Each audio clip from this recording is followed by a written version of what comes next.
Hello friends, my name is Manmeet Kaur and basically मैं पंजाब ਹੁਸ਼ਿਆਰਪੁਰ ਤੋਂ belong ਕਰਦੀ ਹਾਂ ਐਂਡ ਮੈਂ ਕੈਨੇਡਾ ਆਈ ਹਾਂ ਔਨ 26 ਆਫ ਜਨਵਰੀ 2022। ਸੋ ਇੱਥੇ ਜਦੋਂ ਹੀ ਮੈਂ ਲੈਂਡ ਹੋਈ ਸਭ ਤੋਂ ਪਹਿਲਾਂ ਸੀ ਕਿ ਮੈਂ ਇੱਥੇ ਕੁਆਰੰਟੀਨ ਹੋਣਾ ਆ ਫॉर 14 ਡੇਜ਼। ਸੋ ਇਸ ਲਈ ਮੈਂ ਫ੍ਰੀ ਸੀਗੀ ਤੇ ਮੈਂ ਸੋਚਿਆ ਕਿ ਮੈਂ ਜਿਹੜਾ ਆਪਣਾ ਪਾਸਟ ਐਕਸਪੀਰੀਅੰਸ ਆ ਆਪਣੇ ਫਰੈਂਡਸ ਨਾਲ ਸ਼ੇਅਰ ਕਰਨ ਤਾਂ ਕਿ ਕਈਆਂ ਨੂੰ ਨੌਲੇਜ ਮਿਲੇ, ਕਿਉਂਕਿ ਕਈਆਂ ਨੂੰ ਨਹੀਂ ਪਤਾ ਹੁੰਦਾ ਨਾ ਆਪਾਂ ਕਿੱਦਾਂ ਸਾਡੀ ਫਾਈਲ ਪ੍ਰੋਸੀਜਰ ਹੁੰਦਾ, ਆਪਾਂ ਸਾਨੂੰ ਕੀ ਕੁਛ ਕਰਨਾ ਪੈਂਦਾ। ਸੋ ਮੈਂ ਸੋਚਿਆ ਕਿ ਇਹ ਟੌਪਿਕ ਵਧੀਆ ਰਹੂਗਾ ਮੇਰੀ ਵੀਡੀਓ ਬਣਾਉਣ ਲਈ। ਸੋ ਸਟਾਰਟਿੰਗ 2021 ਚ ਮੈਂ ਆਪਣੀ ਐਲਸ ਕੀਤੀ ਆ +2 ਤੋਂ ਬਾਅਦ ਆਫਟਰ ਕੰਪਲੀਟਿੰਗ ਮਾਈ ਸੀਨੀਅਰ ਸੈਕੰਡਰੀ ਐਜੂਕੇਸ਼ਨ ਇਨ ਕਾਮਰਸ ਫੀਲਡ। ਮੈਂ ਜਲੰਧਰ ਤੋਂ ਪੜ੍ਹੀ ਹੋਈ ਹਾਂ ਅਤੇ ਫਿਰ ਮੈਂ ਸੋਚਿਆ, ਮੈਨੂੰ ਸ਼ੁਰੂ ਤੋਂ ਹੀ ਸੀਗਾ ਕਿ ਹਾਂ ਮੈਂ ਬਾਹਰ ਆਉਣਾ, ਮੈਂ ਆਪਣੀ ਲਾਈਫ ਸੈਟਲ ਕਰਨੀ ਆ। ਸੋ ਮੈਂ ਸੋਚਿਆ ਕਿ ਮੈਂ ਆਉਣਾ, ਬਾਹਰ ਹੀ ਆਉਣਾ। ਸੋ ਮੈਂ ਐਲਸ ਕੀਤੀ with the grace of God. ਮੇਰੇ 7 ਬੈਂਡਸ ਆ ਗਏ ਐਂਡ ਉਸ ਟਾਈਮ ਮੈਂ ਬਹੁਤ ਖੁਸ਼ ਸੀਗੀ, ਕਿਉਂਕਿ ਬੰਦੇ ਨੇ ਹੈ ਨਾ ਕਦੀ ਇੱਦਾਂ ਬਹੁਤ ਮਿਹਨਤ ਕੀਤੀ ਹੁੰਦੀ ਅਤੇ ਬੰਦੇ ਨੂੰ ਲੱਗਦਾ ਹੈ ਨਾ ਕਿ ਉਹਦੇ ਇੰਨੇ ਬੈਂਡ ਆ ਗਏ, ਬਹੁਤ ਵਧੀਆ ਗੱਲ ਆ ਨਾ। ਫੈਮਿਲੀ ਵੀ ਸਾਰੀ ਖੁਸ਼ ਸੀਗੀ। ਸੋ ਇਸ ਤੋਂ ਬਾਅਦ ਹੈ ਨਾ ਬਿਨਾਂ ਕੋਈ ਡਿਲੇ ਤੋਂ ਕਿ ਮੈਂ ਕਾਲਜ ਸਰਚ ਕਰਨੇ ਸ਼ੁਰੂ ਕਰ ਦਿੱਤੇ, ਕਿਉਂਕਿ ਮੈਨੂੰ ਸੀਗਾ ਕਿ ਮੈਂ ਟੋਰਾਂਟੋ ਜਾਣਾ ਹੈ ਨਾ, ਜੋ ਕਿ ਓਨਟਾਰੀਓ ਪ੍ਰੋਵਿੰਸ ਵਿੱਚ ਮੈਂ ਟੋਰਾਂਟੋ ਜਾਣਾ, ਬਿਕੋਜ਼ ਉੱਥੋਂ ਮੇਰੇ ਬਹੁਤ ਸਾਰੇ ਨੋਨ ਪਰਸਨ ਹੈਗੇ ਆ। ਸੋ ਮੈਂ ਇੱਕ ਦਿਨ 20 ਨੂੰ ਮੇਰਾ ਰਿਜ਼ਲਟ ਆ 20th ਆਫ ਅਗਸਤ, ਅਤੇ ਇੱਕ ਦਿਨ ਮੈਂ ਪੂਰਾ ਰਿਸਰਚ ਕੀਤਾ। ਦੈਨ ਅਗਲੇ ਦਿਨ ਮੈਂ ਗਈ ਏਜੰਟ ਤੋਂ ਪਿਰਾਮਿਡ ਈ ਸਰਵਿਸਿਜ਼ ਤੋਂ, ਅਤੇ ਫਿਰ ਮੈਂ ਉਹਨਾਂ ਨੂੰ ਦੱਸਿਆ ਕਿ ਹਾਂ ਕਿ ਮੈਂ ਟੋਰਾਂਟੋ ਜਾਣਾ, ਕਿ ਤੁਸੀਂ ਮੈਨੂੰ ਦੱਸੋ ਕਿ ਕਿਹੜੇ ਕਾਲਜ 'ਚ ਸੀਟਸ ਅਵੇਲੇਬਲ ਹੈਗੀ ਆ। ਅਤੇ ਉਹਨਾਂ ਨੇ ਮੈਨੂੰ ਟੋਰਾਂਟੋ ਦੇ ਨਾਲ ਨਾਲ ਬਹੁਤ ਬਰੈਂਪਟਨ ਦੇ ਵੀ ਕਾਲਜ ਦੱਸੇ। ਲਾਈਕ ਸਭ ਤੋਂ ਪਹਿਲਾਂ ਮੈਨੂੰ ਉਹਨਾਂ ਨੇ ਦੱਸਿਆ ਕਿ ਸੈਨਿਕਾ ਕਾਲਜ, ਜੋ ਕਿ York campus, Conestoga college and Niagara college Toronto campus ਸੀਗਾ। ਅਤੇ ਫਿਰ ਇਹਨਾਂ ਸਾਰਿਆਂ ਵਿੱਚੋਂ ਰਿਸਰਚ ਕਰਨ ਤੋਂ ਬਾਅਦ, ਕੋਰਸਿਸ ਦੇਖਣ ਤੋਂ ਬਾਅਦ, ਫਿਰ ਮੈਂ ਮੇਨਲੀ ਸਿਲੈਕਟ ਕੀਤਾ ਨਾਇਗਰਾ ਕਾਲਜ, ਕਿਉਂਕਿ ਨਾਇਗਰਾ ਕਾਲਜ ਸੀਗਾ ਟੋਰਾਂਟੋ 'ਚ ਅਤੇ ਉੱਥੇ ਹੀ ਮੈਂ ਜਾਣਾ ਸੀਗਾ। ਸੋ ਮੈਂ ਕਾਲਜ ਸਿਲੈਕਟ ਕੀਤਾ, ਅਤੇ ਜਿਹੜਾ ਕਿ ਮੇਰਾ ਕੋਰਸ ਸੀਗਾ, ਐਜ਼ ਮੈਂ ਨਾ ਕਾਮਰਸ ਫੀਲਡ ਤੋਂ ਬਿਲੋਂਗ ਕਰਦੀ ਹਾਂ। ਸੋ ਜਿਹੜਾ ਮੇਰਾ ਕੋਰਸ ਸੀਗਾ, 2 ਕੋਰਸਿਸ ਅਵੇਲੇਬਲ ਸੀਗੇ, ਜਿਹੜੇ marketing management and business general, ਦੋਨੇ ਹੀ ਡਿਪਲੋਮਾ ਸੀਗੇ 2 ਇਅਰਸ ਦੇ। ਮੈਨੂੰ ਸੀ ਕਿ ਹਾਂ ਮੈਂ ਪਹਿਲਾਂ ਡਿਪਲੋਮਾ ਹੀ ਕਰਨਾ, ਬਾਅਦ ਵਿੱਚ ਮੈਂ ਜਿੱਦਾਂ ਐਕਸਟੈਂਡ ਕਰ ਲੂੰਗੀ ਨਾ ਆਪਣਾ, ਮੈਂ ਐਡਵਾਂਸ ਡਿਪਲੋਮਾ ਵੀ ਬਾਹਰ ਜਾ ਕੇ ਕਰ ਸਕਦੀ ਸੀ। ਬਟ ਫਿਰ ਮੈਂ ਡਿਪਲੋਮਾ ਚੁਣਿਆ and in the business general, ਕਿਉਂਕਿ ਸ਼ੁਰੂ ਤੋਂ ਹੀ ਜਿੱਦਾਂ ਮੇਰਾ ਇੰਟਰਸਟ ਬਿਜ਼ਨਸ ਵਿੱਚ ਬਹੁਤ ਸੀਗਾ। ਮੈਂ ਹਮੇਸ਼ਾ ਬਿਜ਼ਨਸ ਤੋਂ ਹੀ ਮੇਰੇ ਬਹੁਤ ਵਧੀਆ ਮਾਰਕਸ ਆਉਂਦੇ ਸੀਗੇ। So as compare to counting ਮੈਨੂੰ ਬਿਜ਼ਨਸ ਜ਼ਿਆਦਾ ਵਧੀਆ ਲੱਗਦਾ ਸੀਗਾ, ਅਤੇ ਫਿਰ ਮੈਂ ਉਹ ਕਾਲਜ ਲਿਆ। ਸੋ ਜੇ ਆਪਾਂ ਹੁਣ ਗੱਲ ਕਰੀਏ ਫਾਈਲ ਦੀ, ਅਤੇ ਮੇਰੀ ਫਾਈਲ ਲੌਂਚ ਹੋਈ ਸੀ ਇਨ ਮੰਥ ਆਫ ਅਕਤੂਬਰ, ਜਿੱਥੇ ਤੱਕ ਮੈਨੂੰ ਯਾਦ ਆ। ਅਤੇ ਫਾਈਲ ਲੌਂਚ ਕਰਨ ਤੋਂ ਪਹਿਲਾਂ ਜਿਹੜੇ ਸਾਨੂੰ ਡਾਕੂਮੈਂਟ ਚਾਹੀਦੇ ਹੁੰਦੇ ਆ, ਸਭ ਤੋਂ ਪਹਿਲਾਂ ਆਪਾਂ ਪੇ ਕਰਨੀ ਹੁੰਦੀ ਆ ਆਪਣੀ ਫੀਸ, ਜੋ ਕਿ ਹੁੰਦੀ ਕਾਲਜ ਫੀਸ। ਇਹ ਨਹੀਂ ਕਿ ਹੁੰਦਾ ਕਿ ਕੋਈ ਫਿਕਸ ਫੀਸ ਹੋਵੇ, ਹਰ ਕਾਲਜ ਦੀ ਫੀਸ ਵੇਰੀ ਕਰਦੀ ਆ ਐਜ਼ ਕੰਪੇਅਰ ਟੂ ਕਾਲਜ ਜਾਂ ਫਿਰ ਕੋਰਸਿਸ। ਜਿੱਦਾਂ ਤੁਸੀਂ ਐਡਵਾਂਸ ਡਿਪਲੋਮਾ ਕਰਨਾ, ਇਕੱਲਾ ਡਿਪਲੋਮਾ ਕਰਨਾ, that is of 2 years. Advance diploma ਹੁੰਦਾ 3 ਇਅਰਸ ਦਾ ਡਿਪਲੋਮਾ, ਅਤੇ ਜਿਹੜੀ ਸਾਡੀ ਡਿਗਰੀ ਹੁੰਦੀ ਆ ਉਹ ਹੁੰਦੀ 4 ਇਅਰਸ ਦੀ। ਸੋ ਮੈਂ ਡਿਪਲੋਮਾ ਚੂਜ਼ ਕੀਤਾ ਸੀਗਾ ਆਫ 2 ਇਅਰਸ, ਅਤੇ ਉਹਦੇ ਲਈ ਜਿਹੜੀ ਮੇਰੀ ਫੀਸ ਸੀਗੀ ਅਪਰੋਕਸੀਮੇਟਲੀ 9,50,000 ਸੀਗੀ ਮੇਰੀ ਫੀਸ, ਜੋ ਕਿ ਸੀ 2 ਸਮੈਸਟਰ ਦੀ। ਜਿੱਦਾਂ ਆਪਾਂ ਨੂੰ 1 ਈਅਰ ਦੀ ਕਹਿੰਦੇ ਆ, ਆਪਾਂ ਪੇ ਕਰਕੇ ਹੀ ਜਾਣਦੇ ਹਾਂ।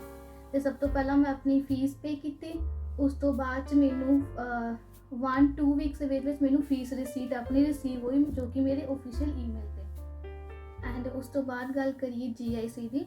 GIC ਅਪਰੋਕਸੀਮੇਟਲੀ ਹਰ ਕਾਲਜ ਉਹ ਵੀ ਵੇਰੀ ਕਰਦੀ ਹੈ, ਬਟ ਇੱਥੇ 6 ਲੱਖ to 650 ਦੇ ਵਿੱਚ ਹੁੰਦੀ GIC ਮੇਨਲੀ। ਸੋ ਉਸ ਤੋਂ ਬਾਅਦ ਆਪਾਂ GIC ਪੇ ਕੀਤੀ। ਉਹਦੇ ਵੀ ਸਾਨੂੰ ਜਿਹੜਾ ਕਿ ਉਹਦੀ ਰਿਸੀਟ ਹੋਣੀਆਂ, ਜੋ ਕਿ ਸਾਨੂੰ ਰਿਸੀਵ ਹੋ ਜਾਣੀਆਂ 1 ਵੀਕ ਦੇ ਅੰਦਰ ਅੰਦਰ, ਕਿਉਂਕਿ ਜਿਹੜੀਆਂ ਰਿਸੀਟ ਆਪਾਂ ਨਾ ਰਿਸੀਵ ਹੋਣੀਆਂ ਬਹੁਤ ਇੰਪੋਰਟੈਂਟ ਹੋਣੀਆਂ, ਅਤੇ ਇਹ ਜਦੋਂ ਆਪਾਂ ਫਾਈਲ ਲਗਾਉਣੀ ਉਹਦੇ ਵਿੱਚ ਹੈਲਪਫੁਲ ਹੋਣੀਆਂ। ਸੋ ਇਹ ਸਾਰਾ ਕੁਝ ਕਰਨ ਤੋਂ ਬਾਅਦ ਇੱਕ ਜਿਹੜੀ ਮੇਨ ਗੱਲ ਆ ਨਾਲੇ SOP, that is statement of purpose. ਬਹੁਤ ਸਾਰੇ ਨਿਆਣੇ ਕਨਫਿਊਜ਼ ਹੁੰਦੇ ਕਿ SOP ਹੁੰਦਾ ਕੀ, ਨਾਲੇ ਉਹ ਨਾ ਮਤਲਬ ਕਾਪੀ ਕਰ ਲੈਂਦੇ ਆ ਬਾਕੀਆਂ ਦੀ ਜਾਂ ਆਪਣੇ ਫਰੈਂਡਸ ਦੀ ਜਾਂ YouTube ਤੋਂ, ਬਟ ਸਾਨੂੰ ਇਹ ਕਰਨ ਦੀ ਕੋਈ ਲੋੜ ਨਹੀਂ ਹੈਗੀ। SOP ਦਾ ਮਤਲਬ ਹੁੰਦਾ ਕਿ ਸਟੇਟਮੈਂਟ ਆਫ ਪਰਪਸ, ਮਤਲਬ ਸਾਡੇ ਇੱਥੇ ਆਉਣ ਦਾ ਪਰਪਸ ਕੀ ਆ। ਬੇਸਿਕਲੀ ਆਪਾਂ ਉਹ 'ਚ ਕਰਨਾ ਕੁਛ ਨਹੀਂ ਹੁੰਦਾ, ਐਕਸਪਲੇਨ ਕਰਨਾ ਹੁੰਦਾ ਕਿ ਆਪਾਂ ਕਿਉਂ ਆਉਣਾ ਚਾਹੁੰਦੇ ਇੱਥੇ। ਜ਼ਿਆਦਾਤਰ ਨਿਆਣਾ ਆਉਂਦੇ ਤਾਂ ਉਹਦੇ ਪੜ੍ਹਨ ਲਈ ਤਾਂ ਕੋਈ ਨਹੀਂ ਆਉਂਦਾ, ਸਾਰੇ PR ਹੋਣ ਲਈ ਆਉਂਦੇ ਆ, ਬਟ ਉਹ 'ਚ ਆਪਾਂ ਇੱਦਾਂ ਕੁਛ ਨਹੀਂ ਲਿਖਣਾ ਹੈਗਾ। ਆਪਾਂ ਉਹ 'ਚ ਇੱਦਾਂ ਲਿਖਣਾ ਆ ਕਿ ਹਾਂ ਆਪਾਂ ਇੱਥੇ ਆਏ ਹਾਂ ਕਿਉਂਕਿ ਸਾਡਾ ਬਹੁਤ ਇੰਟਰਸਟ ਸੀਗਾ ਇਹ ਫੀਲਡ 'ਚ, ਆਪਾਂ ਕੈਨੇਡਾ ਨੂੰ ਐਕਸਪਲੋਰ ਕਰਨਾ ਚਾਹੁੰਦੇ ਹਾਂ, ਆਪਣੇ ਨੌਲੇਜ ਨੂੰ ਇਨਹੈਂਸ ਕਰਨਾ ਚਾਹੁੰਦੇ ਹਾਂ। ਸਾਡਾ ਮੇਨ ਮੋਟਿਵ ਇਹ ਆ ਆਉਣ ਦਾ, ਠੀਕ ਹੈ। ਅਤੇ ਇਹ ਸਾਨੂੰ ਪ੍ਰੋਵਾਈਡ ਕਰਨੀ ਹੀ ਪੈਂਦੀ ਹੈ, ਅਤੇ ਇਹ ਬੇਸਿਕਲੀ 1 ਜਾਂ 2 ਪੇਜ ਦੀ ਹੁੰਦੀ, ਸਾਨੂੰ ਜ਼ਿਆਦਾ ਐਕਸਟੈਂਡ ਕਰਨ ਦੀ ਲੋੜ ਨਹੀਂ ਹੈਗੀ। ਕਈ ਤਾਂ 7 to 8 ਪੇਜਿਸ ਹੁੰਦੇ, ਬਟ ਨਹੀਂ, 1 to 2 ਪੇਜਿਸ ਇਨਫ ਆ ਸਾਡੀ SOP ਲਈ। ਜਦੋਂ ਇਹ ਸਾਡੀਆਂ ਤਿੰਨੋਂ ਚੀਜ਼ਾਂ ਆ ਜਾਂਦੀਆਂ, ਫਿਰ ਸਾਡੀ ਫਾਈਲ ਲੌਂਚ ਹੁੰਦੀ ਆ, ਜੋ ਕਿ ਸਾਡੇ ਏਜੰਟ ਲੌਂਚ ਕਰਦੇ। ਸੋ ਫਾਈਲ ਲੌਜਮੈਂਟ ਮੇਰੀ ਹੋਈ ਸੀਗੀ ਅਕਤੂਬਰ ਮੰਥ ਦੇ ਵਿੱਚ। ਸੋ ਜਦੋਂ ਫਾਈਲ ਲੌਜ ਹੋ ਜਾਂਦੀ ਆ ਉਸ ਤੋਂ ਬਾਅਦ ਸਾਡੇ 2-3 ਪ੍ਰੋਸੈਸ ਹੋ ਰਹਿੰਦੇ ਹੁੰਦੇ ਆ। ਸਭ ਤੋਂ ਪਹਿਲਾਂ ਸਾਡਾ ਪ੍ਰੋਸੈਸ ਹੁੰਦਾ ਮੈਡੀਕਲ ਦਾ।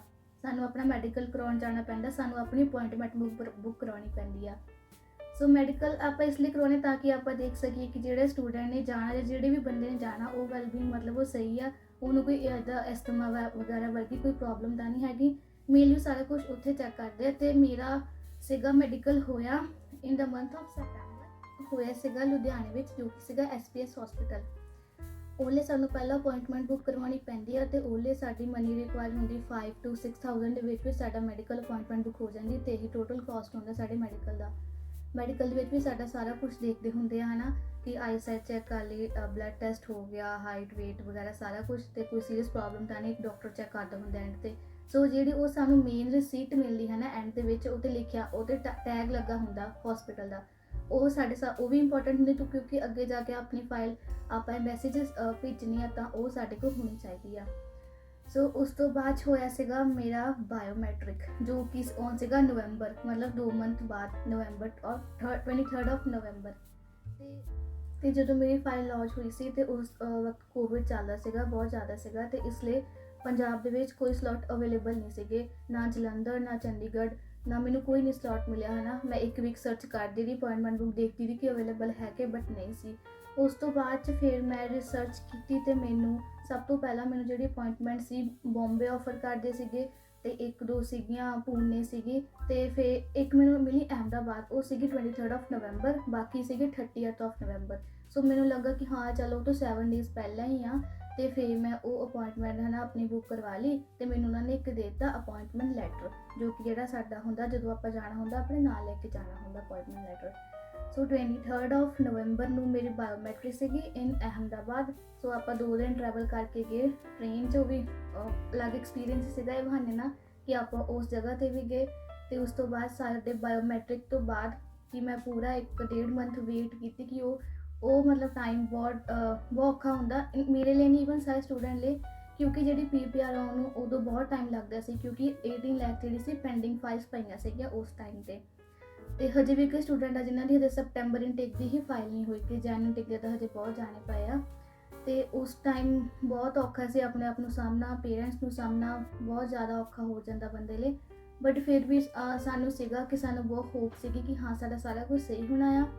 ਅਤੇ ਫਿਰ ਆਪਣੀ ਕਿਰਪਾ ਦੇ ਨਾਲ ਸਟਾਰਟਿੰਗ ਆਫ ਜੈਨ 2022 'ਚ ਫਾਈਨਲੀ ਜੋ ਆਪਾਂ ਗੱਲ ਦਾ ਵੇਟ ਕਰਦੇ ਸੀਗੇ ਕਿ ਮੈਨੂੰ ਮੇਰੀ PPR ਰਿਸੀਵ ਹੋ ਗਈ ਸੀ। ਅਤੇ ਉਹ ਟਾਈਮ 'ਤੇ ਤਾਂ ਓ ਮਾਈ ਗੋਡ, ਮੈਂ ਤਾਂ ਬਹੁਤ ਖੁਸ਼ ਸੀ, ਈਵਨ ਕਿ ਸਾਰੇ ਘਰ ਦੇ, ਸਾਡੇ ਰਿਲੇਟਿਵ ਸਾਰੇ ਬਹੁਤ ਖੁਸ਼ ਸੀ, ਬਿਕੋਜ਼ ਇੰਨਾ ਕੁਛ ਕੀਤਾ ਹੁੰਦਾ ਘਰਦਿਆਂ ਨੇ ਵੀ, ਸਾਰਿਆਂ ਨੇ ਵੀ ਹੈ ਨਾ। ਸੋ ਇਹ ਮੂਵਮੈਂਟ ਦਾ ਸਾਰੇ ਈਗਰਲੀ ਵੇਟ ਕਰਦੇ ਹੁੰਦੇ ਆ। ਸੋ ਮੈਨੂੰ ਉਹ ਰਿਸੀਵ ਹੋਈ, ਅਤੇ ਉਸ ਤੋਂ ਬਾਅਦ 'ਚ ਅਤੇ ਮੇਰੇ ਕਾਲਜ ਵੀ ਸਟਾਰਟ ਹੋ ਗਏ ਸੀਗੇ, on 10th of January start ਹੋ ਜਾਣੇ ਸੀ। ਸੋ ਮੈਨੂੰ ਹੋਪ ਹੋ ਗਈ ਸੀ ਹਾਂ ਹੁਣ ਕਿ ਮੇਰੀ PPR ਆ ਗਈ ਆ, ਕਿ ਹੁਣ ਮੈਂ ਫਟਾਫਟ ਮੂਵ ਹੋ ਜਾਣਾ ਕੈਨੇਡਾ ਨੂੰ। ਸੋ PPR ਆਉਣ ਤੋਂ ਬਾਅਦ ਸਭ ਤੋਂ ਪਹਿਲਾ ਪ੍ਰੋਸੀਜਰ ਹੁੰਦਾ ਕਿ ਆਪਾਂ ਵੈਬ ਫਾਰਮ ਫਿਲ ਕਰਨਾ ਹੁੰਦਾ ਆ, ਜੋ ਕਿ ਸਾਡੇ ਬੇਸਿਕਲੀ ਏਜੰਟ ਹੀ ਕਰਦੇ ਹੁੰਦੇ ਆ, ਕਈ ਸਟੂਡੈਂਟ ਹੁੰਦੇ ਜਿਹੜੇ ਆਪ ਕਰਦੇ ਹੁੰਦੇ ਆ। ਵੈਬ ਫਾਰਮ ਫਿਲ ਕਰਨ ਤੋਂ ਬਾਅਦ ਅਸੀਂ ਸਾਨੂੰ ਇੱਕ ਪੇਮੈਂਟ ਲਿੰਕ ਹੁੰਦਾ, ਆਪਾਂ ਉੱਤੇ ਪੇਮੈਂਟ ਕਰਨੀ ਹੁੰਦੀ ਆ। ਸੋ ਪੇਮੈਂਟ ਕਰਨ ਤੋਂ ਬਾਅਦ 'ਚ ਸਾਨੂੰ ਇੱਕ ਨੰਬਰ ਆਉਂਦਾ ਸੀ, ਟਰੈਕਿੰਗ ID ਆਉਂਦਾ, ਆਪਾਂ ਉੱਤੇ ਟਰੈਕ ਕਰ ਸਕਦੇ ਹਾਂ। ਸੋ ਅਗਲੇ ਹੀ ਦਿਨ ਮੈਂ ਆਪਣੇ ਏਜੰਟ ਕੋਲ ਗਈ ਜਿਹੜੇ ਨੀਅਰ ਬਾਏ ਸੀਗੇ ਪਿਰਾਮਿਡ ਵਾਲਿਆਂ ਤੋਂ ਹੀ, ਉਹਨਾਂ ਨੂੰ ਮੈਂ ਆਪਣਾ ਪਾਸਪੋਰਟ ਸਬਮਿਟ ਕੀਤਾ। ਅਤੇ ਕਈ ਸਟੂਡੈਂਟ ਨੂੰ ਇਹ ਵੀ ਕਨਫਿਊਜ਼ਨ ਹੁੰਦੀ ਕਿ ਪਾਸਪੋਰਟ ਆਪਾਂ ਆਪ ਸਬਮਿਟ ਕਰਨਾ ਕਿੱਦਾਂ ਕਰਨਾ ਹੈ ਨਾ, ਕਿਹੜੇ ਡਾਕੂਮੈਂਟ ਚਾਹੀਦੇ, ਆਪਾਂ ਉਹ 'ਚ ਕੀ ਪਾਉਣਾ ਹੈ ਨਾ, ਐਨਵਲਪ 'ਚ ਕੀ ਪਾਉਣਾ। ਬਟ ਇਹ ਸਾਡੀ ਟੈਨਸ਼ਨ ਨਹੀਂ ਹੁੰਦੀ, ਕਿਉਂਕਿ ਜਿਹੜੇ ਆਪਾਂ ਏਜੰਟ ਨਾਲ ਕੰਟੈਕਟ ਕੀਤਾ ਹੁੰਦਾ, ਜਿਹੜੀ ਆਪਾਂ ਏਜੰਸੀ ਜਾਂਦੇ ਹਾਂ, ਜਿੱਦਾਂ ਕਿ ਪਿਰਾਮਿਡ ਹੋ ਗਿਆ, ਜੈਨ ਓਵਰਸੀਜ਼ ਹੋ ਗਿਆ, ਜਿੱਥੇ ਵੀ ਆਪਣੀ ਫਾਈਲ ਲੌਂਚ ਕੀਤੀ ਆ, ਆਪਾਂ ਉੱਥੇ ਜਾਣਾ, ਆਪਾਂ ਆਪਣਾ ਪਾਸਪੋਰਟ ਸਬਮਿਟ ਕਰਕੇ ਉਹਨੂੰ ਆ ਜਾਣਾ। ਸੋ ਜਿਹੜਾ ਕਲੀਅਰ ਕਰਨਾ ਕਿਹੜੇ ਡਾਕੂਮੈਂਟ ਆ, ਕੌਨਸੈਂਟ ਫਾਰਮ ਆ, ਇਹ ਸਾਰੀ ਰਿਸਪੌਂਸਿਬਿਲਿਟੀ ਉਹਨਾਂ ਦੀ ਹੁੰਦੀ ਆ। ਸੋ ਮੈਂ ਵੀ ਇੱਦਾਂ ਹੀ ਕੀਤਾ, ਮੈਂ ਆਪਣੇ ਪੇਰੈਂਟਸ ਦੇ ਨਾਲ ਗਈ, ਮੈਂ ਆਪਣਾ ਪਾਸਪੋਰਟ ਸਬਮਿਟ ਕੀਤਾ, ਉਹਨਾਂ ਨੇ ਸਾਰਾ ਕੁਝ ਡਾਕੂਮੈਂਟ ਜਿਹੜੇ ਰਿਕੁਆਇਰਡ ਸੀਗੇ ਉਹਦੇ ਵਿੱਚ ਪਾ ਕੇ ਇੱਕ AWB ਨੰਬਰ ਹੁੰਦਾ, ਉਹਨੂੰ ਆਪਾਂ ਟਰੈਕਿੰਗ ID ਵੀ ਕਹਿੰਦੇ ਆ, ਉਹ ਉੱਪਰ ਮੈਂਸ਼ਨ ਕਰਕੇ ਕੁਰੀਅਰ ਵਾਲੇ ਨੂੰ ਦੇ ਦਿੱਤਾ, ਠੀਕ ਹੈ। ਸੋ ਹੁਣ ਉਸ ਤੋਂ ਬਾਅਦ 'ਚ ਅਪਰੋਕਸੀਮੇਟਲੀ 2 ਵੀਕਸ ਦੇ ਅੰਦਰ ਮੇਰਾ ਪਾਸਪੋਰਟ ਸਟੈਂਪ ਹੋ ਕੇ ਆ ਗਿਆ ਸੀਗਾ। ਸੋ ਇੱਕ ਹੋਰ ਗੱਲ, ਅਤੇ ਜਦੋਂ ਮੈਂ ਬਾਇਓਮੈਟ੍ਰਿਕ ਸੀਗੀ ਮੈਂ ਪ੍ਰੀਮੀਅਮ ਸਰਵਿਸ ਲਈ ਸੀਗੀ। ਸੋ ਇਸ ਦਾ ਮੈਨੂੰ ਇਹ ਫਾਇਦਾ ਸੀਗਾ ਕਿ ਮੈਨੂੰ ਹੈ ਨਾ ਜਿਹੜੇ ਕਿ ਮੇਰੀ ਈਮੇਲ 'ਤੇ ਅਤੇ ਮੇਰੇ ਫ਼ੋਨ ਨੰਬਰ 'ਤੇ ਰੋਜ਼ ਮੈਸੇਜ ਰਿਸੀਵ ਹੋ ਰਹੇ ਸੀਗੇ ਕਿ ਤੁਹਾਡਾ ਜਿਹੜਾ ਵੀਜ਼ਾ ਉਹ ਇੱਥੇ ਆ ਗਿਆ, ਉਹ ਕੈਨੇਡਾ ਐਮਬੈਸੀ ਪਿਆ, ਜਾਂ ਤਾਂ ਉਹ ਦਿੱਲੀ ਐਮਬੈਸੀ ਸਟੈਂਪ ਹੋ ਕੇ ਆ ਰਿਹਾ ਜਾਂ ਕੁਰੀਅਰ ਕੋ ਆ, ਉਹ ਆਪਾਂ ਸਾਰਾ ਕੁਝ ਟਰੈਕ ਕਰ ਸਕਦੇ ਸੀਗੇ।